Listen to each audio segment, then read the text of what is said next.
안녕하세요. 디 익스플로너입니다. 오늘은 정말 흥미로운 주제를 하나 가져왔는데요. 바로 성경을 그냥 읽는 게 아니라 진심으로 사랑하는 것에 대한 이야기입니다. 아니, 성경을 사랑한다는 게 대체 무슨 뜻일까요? 그리고 그 사랑이 어떻게 우리 삶을 진짜로 바꿀 수 있을까요? 지금부터 한번 깊이 파고들어 보죠. 자, 그럼 이 질문으로 한번 시작해 볼까요? 한 신학자가 이런 질문을 던졌습니다. 오늘날 교회가 가장 절실하게 필요로 하는 단 한 가지가 있다면 그게 뭘까요? 더 멋진 건물일까요? 아니면 더 신나는 프로그램? 글쎄요, 저희가 살펴볼 자료에서 내놓는 답은 의외로 굉장히 단순한데요. 바로 이 대답이 오늘 우리가 나눌 이야기의 가장 중요한 기초가 됩니다. 네, 바로 이겁니다. 성경을 사랑하는 것. 그냥 아는 걸 넘어서, 연구하는 걸 넘어서 마음 깊이 사랑하는 것. 이 짧은 한 문장이 오늘 우리가 풀어갈 모든 이야기의 핵심이라고 할 수 있죠. 그런데 왜 이 사랑이 그렇게나 중요하다고 하는 걸까요? 성경을 사랑하는 게 왜 그렇게 중요하냐면요. 그건 바로 성경 자체가 어떤 존재로 여겨지는지와 아주 깊은 관련이 있어요. 히브리서나 예레미야서를 보면 말씀은 그냥 오래된 책이 아니에요. 지금도 살아 움직이는 힘이고 우리 마음에 진짜 기쁨과 즐거움을 주는 원천이죠. 사실상 성경 그 자체가 우리가 들을 수 있는 가장 위대한 설교이고 우리 삶을 근본적으로 뒷바꿀 수 있는 능력이라고 보는 겁니다. 그런데요, 이렇게 말씀을 깊이 사랑하고 존중하는 마음이 오늘날에만 있었던 건 아니에요. 역사를 되돌아보면요, 이 말씀에 대한 사랑 때문에 정말 상상도 못할 노력을 쏟아부었던 사람들이 있습니다. 그들의 이야기는 이 헌신이 과연 어떤 모습이었는지를 아주 생생하게 보여주죠. 역사 속에서 사람들이 보여준 헌신을 보면 정말 입이 떡 벌어집니다. 예를 들어 마소라 학자들은요, 무려 500년에 걸쳐서 히브리 성경의 발음을 정확하게 지키려고 모음 기호를 하나하나 다 붙였어요. 500년짜리 프로젝트라니 상상이 가시나요? 중세시대 필사자들은 하나님이라는 단어를 쓰기 전에는 경건한 마음으로 몸을 씻기까지 했고요. 우리가 지금 너무나 당연하게 생각하는 성경의 장과 절 구분도 사실은 스티븐 랭턴이나 로버트 스테파너스 같은 사람들이 평생을 바쳐 이뤄낸 결과물입니다. 이건 그냥 학문적인 작업이 아니었어요. 정말 깊은 사랑의 표현이었던 거죠. 자, 이렇게 놀라운 헌신의 역사를 봤는데요. 그렇다면 이 말씀이 우리 각자의 삶에는 어떻게 뿌리를 내릴 수 있을까요? 이걸 이해하기 위해서 예수님이 말씀하신 아주 유명한 비유, 바로 씨 뿌리는 사람의 비유를 한번 들여다보려고 합니다. 이 비유는 우리 모두에게 이런 질문을 던지고 있어요. 당신의 마음은 지금 어떤 밭인가요? 네 가지 땅 이야기를 하기 전에 딱 한 가지 정말 중요한 핵심부터 짚고 넘어가야 해요. 이 비유에서 흩뿌려지는 씨앗은 언제나 똑같다는 겁니다. 바로 하나님의 말씀이죠. 그러니까 문제는 말씀 자체가 아니라 그 말씀을 받아들이는 우리의 마음 상태, 즉 마음밭에 달려있다는 거예요. 이 비유의 모든 이야기는 바로 이 지점에서 시작됩니다. 자, 이 비유를 보면 네 가지 다른 반응이 나와요. 어떤 마음은 길가처럼 너무 딱딱해서 말씀이 아예 들어갈 틈도 없고요. 또 어떤 마음은 얕은 바위밭 같아서 처음엔 확 타오르지만 힘든 일이 생기면 금방 식어버리죠. 또 가시떨기밭 같은 마음도 있어요. 세상 걱정이나 유혹 때문에 말씀이 자라다가 그만 숨이 막혀버리는 경우입니다.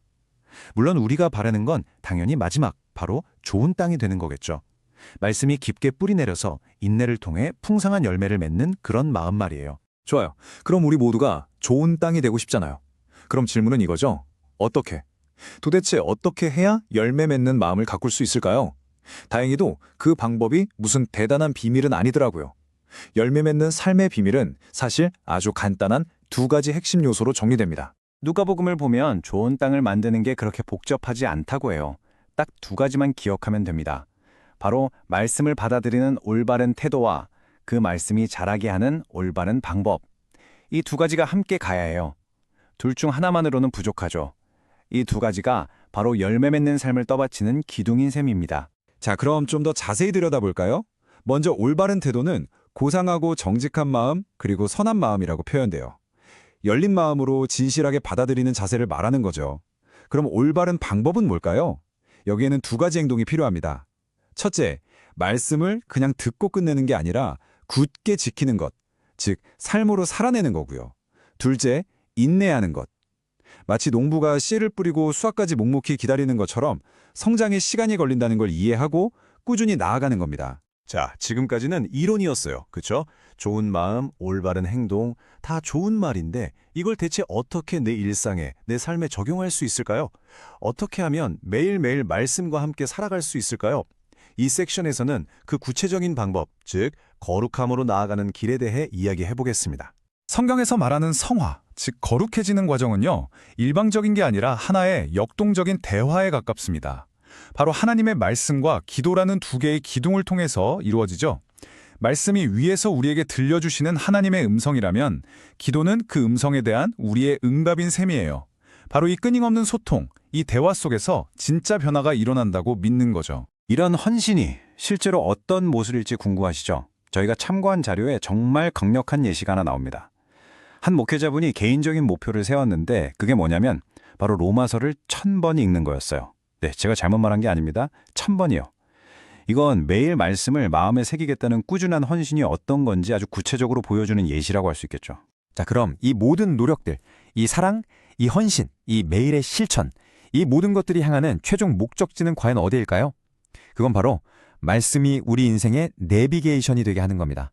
캄캄한 어둠 속에서 등불을 켜는 순간처럼 말씀이 내 앞길을 환하게 비춰주는 그 빛을 발견하는 거죠. 이 생각보다 더 아름답게 표현한 구절이 있을까 싶어요.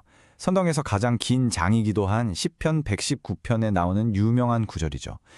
주의 말씀은 내 발의 등이요 내 길의 빛이니이다. 때로는 어둡고 어디로 가야 할지 막막하게 느껴지는 세상 속에서 말씀이 바로 내 발밑을 비추는 등불이자 저 멀리 갈 길을 보여주는 빛이 되어준다는 의미입니다. 이제 마지막으로 우리 스스로에게 던져볼 질문입니다. 온갖 소음과 정보, 끝없는 방해거리로 가득한 이 세상 속에서 여러분은 여러분의 눈과 귀, 그리고 마음을 지금 어디에 열어두고 계신가요?